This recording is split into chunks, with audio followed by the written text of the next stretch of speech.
এই যে সেনাবাহিনীর অফিসার যারা আছেন, সেনাবাহিনীর পরিবারের মানুষ যারা আছেন, আপনাদের আমরা বলতে চাই, আপনারা এই ফেসিস গভর্নমেন্টকে এই খুন গুমের সাথে জড়িত থেকে আপনারা কি করেছেন? দেশকে তো ডুবাইছেন, সেনাবাহিনীর, বাংলাদেশের মতো সেনাবাহিনীর ভবিষ্যৎটাকে ডুবাইয়া ফেলছেন আপনারা। বিশেষ করে প্রতিবারই প্রশ্ন উঠবে, কোন গুমের সাথে জড়িত থাকা মানে একটা বাহিনীর লোক কিভাবে শান্তি রক্ষা মিশনে থাকতে পারে? It is a very credible issue, credible point, এবং এটা সেনাবাহিনীতে উঠবে প্রতিনিয়ত।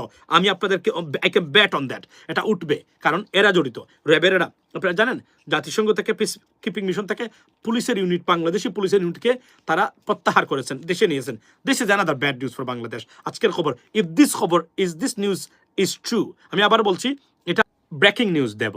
এটা ব্রেকিং নিউজটা হচ্ছে বাংলাদেশের সেনাবাহিনী বা আর্মি, এই যারা অর্থাৎ গণহত্যা, মানবতা বিরোধী অপরাধ, খুন গুমের সাথে জড়িত সেনা অফিসার যারা আছেন, তাদের জন্য, তাদের বিপক্ষে গেছে একটা মারাত্মক খবর, যে খবরটা আমি মনে হয় সব জল্পনা কল্পনার অবসান ঘটিয়ে একটা সিদ্ধান্তে মানে মানে পৌঁছতে পারবে গভর্নমেন্ট। সেটা হলো জাতিসংঘের হিউম্যান রাইটস কাউন্সিল সেনা অফিসারদের যারা এখানে খুন গুমের সাথে এবং মানবাধিকার লঙ্ঘনের মতো অপরাধে যুক্ত, তাদেরকে বেসামরিক আদালতে হাজির করার জন্য নির্দেশ দিয়েছেন বা অনুরোধ করেছেন এবং দাবি দিয়েছেন, এটা দাবি জানিয়েছেন এবং নির্দেশ তারা, আমরা এভাবে বলি না যেহেতু জাতিসংঘ বাংলা সরকারে কেউ না, তারা এটা দাবি করেছেন। সো গেম চেঞ্জার ডাইরেকশন বা ডাইরেক্টিভ অলরেডি চলে এসেছে এদের বিষয়ে।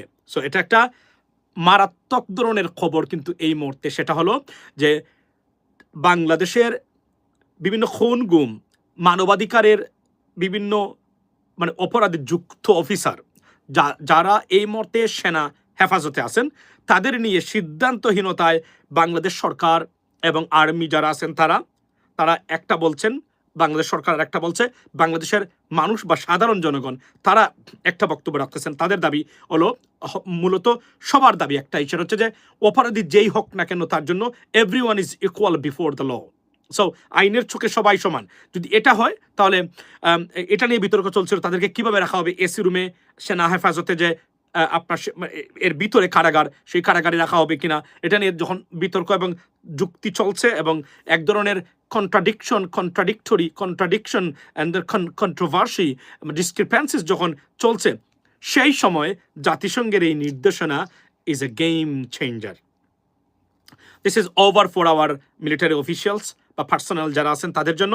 আমি বলতে পারি যে এখানে খেলা আসলে এই জায়গাতেই হয়তো বা গেমটা শেষ হয়ে যাচ্ছে, কেননা এটাকে অগ্রাহ্য করে বাংলাদেশ সেনাবাহিনী কিছু করতে পারবে না। মনে রাখবেন, জাতিসংঘকে কোনো অবস্থাতেই বাংলাদেশ আর্মি বা মিলিটারি কোনো অবস্থাতে তারা জাতিসংঘকে ক্ষুব্ধ করবে না, জাতিসংঘের কোনো সিদ্ধান্তের বিরোধিতা করবে না।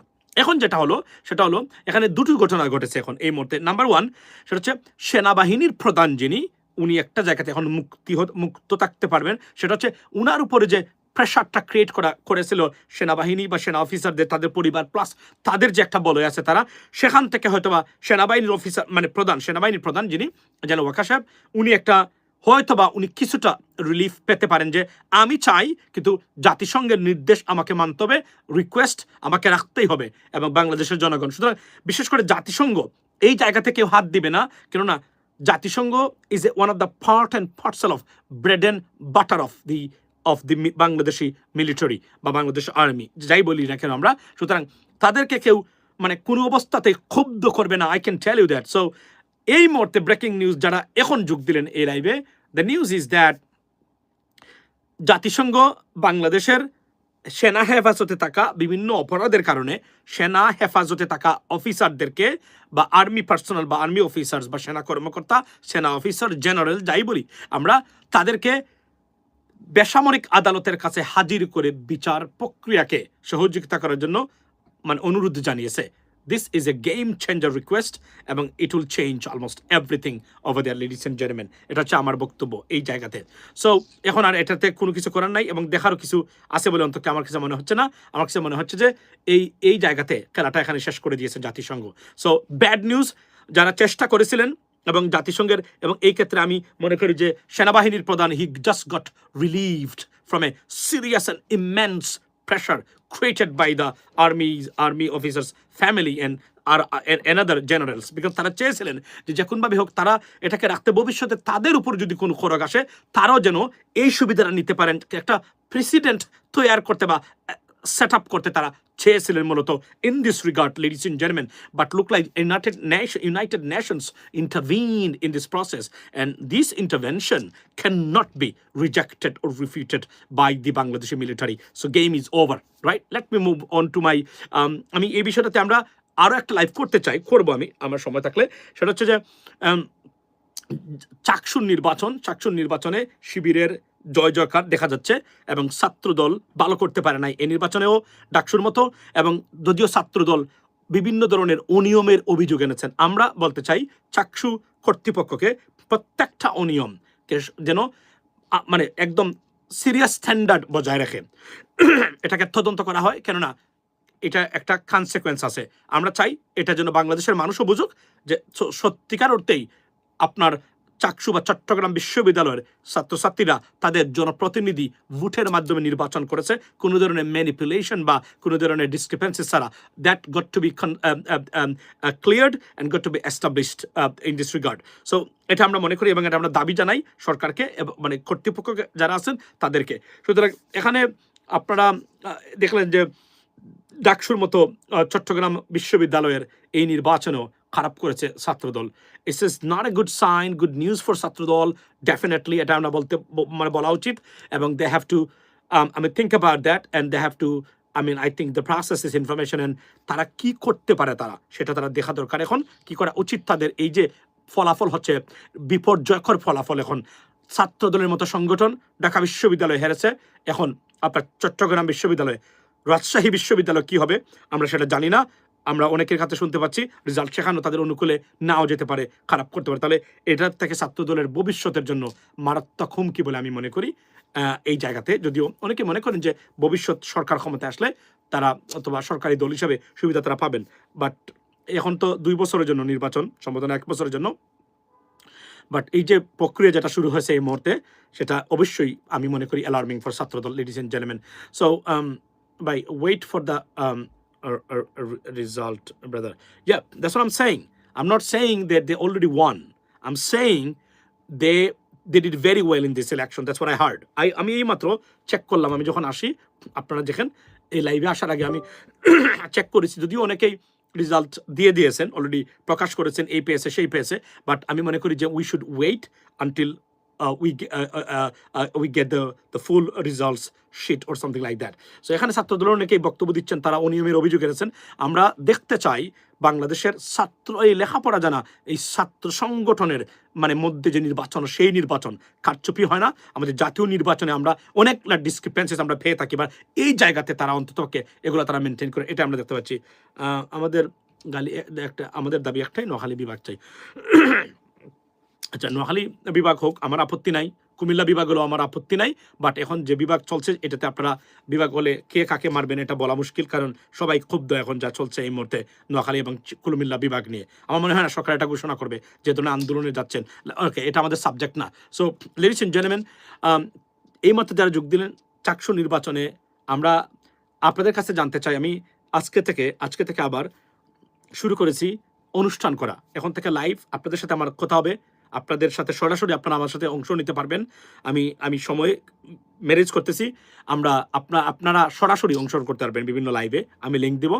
এই মতামতগুলো আমরা জানতে চাইব। তবে অবস্থা দেখে মনে হচ্ছে যে এই নির্বাচনেও ছাত্রদলের মানে পক্ষে যাবে না মানে প্যানেল, এটা আমরা বলতে পারি এই মুহূর্তে নির্দ্বিধায়, কারণ যা দেখলাম বা শুনতেছি যেখানে, যদি অনেকেই, এবং এখানেও ডাবল ডিজিটের আপনার পার্থক্য আমরা দেখতে পাচ্ছি। If this information is accurate, which is not certified yacht, but that's what I can, আমি মাত্র শুনলাম বা শুনে আসলাম এই মুহূর্তে, সেটা তাদের পক্ষে গেছে না। এবং আরও একটা গুরুত্বপূর্ণ বিষয় হলো যে আজকে দেখলাম আপনার এই যে জেনারেল আকবর সেই জায়গাতে কলকাতাতে আছেন, যে জায়গাতে আপনার ওই যে আপনার একজন এমপি আওয়ামী লীগের যাকে হত্যা করা হয়েছিল, মনে আছে এনামুল নাকি নাম, যাকে মানে হত্যা করা হয়েছিল স্বর্ণ ব্যবসা কেন্দ্রিক, মানে ভারতে মানে টুকরো টুকরো করে দেওয়া হয়েছিল, সেই হোটেলে নাকি জেনারেল আকবর আছেন। আমার দুঃখ লাগে এই একটা জিনিস, সেটা কি জানেন, সেটা হলো আমাদের আর্মি পার্সোনাল, আমাদেরকে আমাদের পরে আমাদের সুযোগ সুবিধা নিয়ে যারা এত বড় অফিসার হয় সেই অফিসাররা ভারতের বুকে গিয়ে আশ্রয় নেয়। এটা আমাদের জন্য খুবই লজ্জার, দুর্ভাগ্যজনক। ভারতের কোনো আর্মি অফিসার কি বাংলাদেশে কখনো আসবে? আপনারা আমাকে বলেন, ভারতের কোনো অফিসার কখনো কি বাংলাদেশে আসবে, এসে আশ্রয় নিবে? আমরা কেন যাব? মানে এগুলো হচ্ছে সবচেয়ে বিপর্যয়কর অবস্থা বাংলাদেশের মানুষের জন্য, যে আমাদের এই সম্পদ, এরা আমাদের অনেক গোপন তথ্য জানে। এরা আর্মি অফিসার বড় ডিজিএফআই কাজ করতেন এক সময়। এই অফিসারগুলা অনেক মানে দেশীয় তথ্য জানে, তথ্য পাচার করবেন এরা নির্দ্বিধায়, আমি বলতে পারি আপনার এটা খুবই দুর্ভাগ্যজনক এবং ডেঞ্জারাস আমাদের জন্য। আমরা এই জায়গাগুলো থেকে, যে জায়গা থেকে আমরা উত্তরণ চাই, আমরা চাই বাংলাদেশের কোনো আর্মি কোনো অফিসার যেন পালিয়ে যেতে না হয়, অন্ততপক্ষে ভারতের বুকে গিয়ে আশ্রয় না নিতে হয়। এটা নিশ্চিত করুক আগামী সরকার যারা আসবেন, বাংলাদেশের মানুষ এটাই নিশ্চিত হোক, কারণ এটা আমাদের জন্য খুবই। তার সাথে আওয়ামী লীগের চুর এবং খুনিদের পার্থক্য কতটুকু আপনি আমাকে বলেন। একজন জেনারেল কতটা পাওয়ারফুল একজন পজিশন, এটা জেনারেলের মানে বড়, সেই জেনারেল এখন খুনিদের সাথে একত্রে বসবাস করেন। এর চেয়ে বড় দুর্ভাগ্য আর লজ্জা আমাদের হতেই পারে না, লেডিস এন্ড জেন্টলম্যান, এটা আমার কাছে মনে হয়। আচ্ছা ভাই, আপনি বাংলাদেশে আছেন, দেশের আচ্ছা দূর করবেন। আচ্ছা, এটা ভুয়া নিউজ, উনি বাংলাদেশে লুকিয়ে আছে। আচ্ছা, সুন্দর কথা বলেছেন, এটা ভুয়া নিউজ। আমি কিন্তু এটা 100% বলি নাই, আমি এটা দেখেছি শুনেছি। তো যদি মানে বাংলাদেশে লুকিয়ে থাকেন, উনাকে অনতিবিলম্বে যেন গ্রেফতার করা হয়। আমি আপনার কথাও যদি সত্য ধরে নেই, এটাকে আমি দাবি করবো এই মুহূর্তে। যদি উনি লুকিয়ে থাকেন বাংলাদেশে অনতিবিলম্বে, মানে আমরা চাই ওনাকে যেন গ্রেফতার করা হোক, এটা হচ্ছে আমার দাবি। আর যতটুকু শুনেছি, তবে আমার মনে হয় না ভাই এখন পর্যন্ত এই লোক, যেহেতু যে লোক পালিয়েছে অর্থাৎ আর যাবে না সেনা হেফাজতে, এর বাংলাদেশে থাকবে আমার কাছে মনে হচ্ছে না। আমার মনে হয় এই ধরনের অফিসার যারা, এদের বিভিন্নভাবে ভিসা টিসা, বিশেষ করে ভারতপন্থী আওয়ামী লীগপন্থী যারা অফিসার ছিল, এদের এমনিতেই ভিসা টিসা সবসময় থাকে একটা দুইটা। আর এরা বিষয়টা এখানে মনে রাখবেন, এরা ভিসা লাগে না ভারতে যাইতে। এদের যারা এদের একটা বিশেষ সরকার থেকে বিশেষ কোড দেওয়া আছে এবং এদের বিশেষ নির্দেশনা দেওয়া আছে এই ধরনের ব্যক্তি হলে, এবং এরা ভারতীয় হাইকমিশনের সাথে যোগাযোগ করেই যায় এবং এরাই তাদের কারে এখান থেকে রেস্কিউ করে এবং তারা রিকভারি করে নিয়ে যায় তাদের জায়গাতে। এটা তো আমরা জানি যে সবাই, এবং তারা চায় যে অন্তত দেখাতে চায় যে আমাদের পক্ষে কাজ করবেন, আপনাদের কোনো সমস্যা নেই, যে কোন সময় বিপদে পড়বেন উইল রেস্কিউ। অ্যান্ড এটা তারা এস্টাবলিশ করতে চায় ভারতীয় গভর্নমেন্ট, যেন ভবিষ্যতেও যেন চুর এবং এজেন্টরা, ভারতীয় এজেন্টরা বাংলাদেশ থেকে কখনোই উঠে না যায়, সবসময় যেন কোনো কিছু এজেন্ট থাকে। এজন্য আমি বলছিলাম যে শেখ হাসিনাকে এত সহজে ভারত দিবে না, মানে দিবেন এমনি একটা এক্সকিউজ দেখে দিতে পারে, বলতে পারে আপনি চলে গেলে আওয়ামী লীগ ঠিক হয়ে যাবে, আওয়ামী লীগ নির্বাচন নিতে পারে, আন্দোলন করতে হবে, এগুলো একটা বুয়া দেখিয়ে একটা মানে মিথ্যা মানে আশ্বাস দিয়ে বাংলাদেশে পাঠিয়ে দিলে তারা বাঁচে। কেননা she is a liability and they know Sheikh হাসিনার কোনো ফিউচার নেই বাংলাদেশের রাজনীতিতে, আর এটা মোটামুটি মানে সার্টেন নিশ্চিত। আওয়ামী লীগের ফিউচার আছে কিনা we can talk about that, বারবার বলছি I don't want to be unreasonable, I want to be very reasonable. That's I am saying then. ভবিষ্যতে বাংলাদেশে আওয়ামী লীগ সরকার থাকবে কিনা, থাকলে কিভাবে কি করবে আমরা জানি না, তবে নিশ্চিত করে বলতে পারি শেখ হাসিনার পলিটিক্যাল ক্যারিয়ার বাংলাদেশের কখনোই নাই, আসবেও না কখনো। It's over for her. পরবর্তী গভর্নমেন্ট যারা যাবেন, এরা যদি 5 বছর চালাতে পারেন, তাহলে শেখ হাসিনা এখানেই শেষ। এবং হয়তো শেখ হাসিনাবিহীন আওয়ামী লীগ, কোন আওয়ামী লীগ হবে, মুসলিম লীগ হবে কিনা আমরা জানি না, তবে যে ধরনের পাপ তারা করেছেন বা যে অভিশাপ তাদের উপরে বাংলাদেশের মানুষ দিয়েছে, যে অভিশাপ দিয়েছে, আমার মনে হয় না তার এখান থেকে আশু আর রক্ষা হবে। দ্যাটস হোয়াট ইট ইজ, আমি মনে করি। সো লেডিস এন্ড জেন্টলম্যান, যারা এই মাত্র যোগ দিলেন, ব্রেকিং নিউজ ইজ বাংলাদেশের সেনা অফিসারদের আপনার এই কিসে এই বেসামরিক আদালতে হাজির করে বিচারের ব্যবস্থা করার জন্য ইউনাইটেড নেশনস যে হিউম্যান রাইটস কাউন্সিল, তারা সেটা আবেদন জানিয়েছে, অনুরোধ করেছে এবং বিবৃতি দিয়েছে। এটা একটা গেম চেঞ্জিং ব্যাপার। সুতরাং বলতে বাধা নেই, ওনাদের স্থান বাংলাদেশের আর সেনাবাহিনী বা সেনা হেফাজতে হবে না, বাংলাদেশের যে কোনো কারাগারে অনতিবিলম্বে হতে যাচ্ছে, এটা অলমোস্ট নিশ্চিত। আর কেননা মনে রাখবেন, তাদের এই রেপুটেশনসটা বাংলাদেশের সেনাবাহিনীর, বাংলাদেশ আর্মির ফিউচার বিভিন্ন দেশে, বিশেষ করে পিস কিপিং মিশনে মারাত্মক প্রভাব ফেলবে বলে মনে করি না, ফেলবে, এটা প্রায় নিশ্চিত। এখানে নেগেটিভ হলো, প্রথম কথা হলো এরা খুন গুম এবং মানবতা বিরোধী অপরাধ, মানবাধিকার লঙ্ঘনের মতো গুরুতর অপরাধে অলরেডি আর্মি অফিসার যারা ছিলেন রেবে, তারা এখানে জড়িত হয়েছেন, তারা জড়িত। সেকেন্ড থিং, আর্মি সরাসরি মানুষ হত্যা করেছে, মানে সরি আপনার কোন গুমের সাথে জড়িত ছিল তারা, সুতরাং তারা কোনো অবস্থাতেই এখান থেকে পার পাচ্ছেন না। তবে একটা জায়গাতে যদি ইউনাইটেড নেশনস কোনোভাবে কাভার করতে পারে যে না, বিচার করেছে বাংলাদেশের সরকার, এদেরকে আইনের আওতায় এনেছে যারা অপরাধী ছিল, তারপরেও যে কালিমা সেনাবাহিনীর মানে লাগলো চরিত্রে, it's not going away for I mean sooner, it's gonna last for long time. এটা আমি আপনাদেরকে বলতে পারি। এবং আমি একটা সোর্স থেকে জানছি এখন, এবং খবরে আসছে জাতীয় পত্রিকাতে। এখন যদি এইটা সত্য না হয় আমি জানি না, কিন্তু তাদের খবর যদি সত্য হয়, this is another bad news.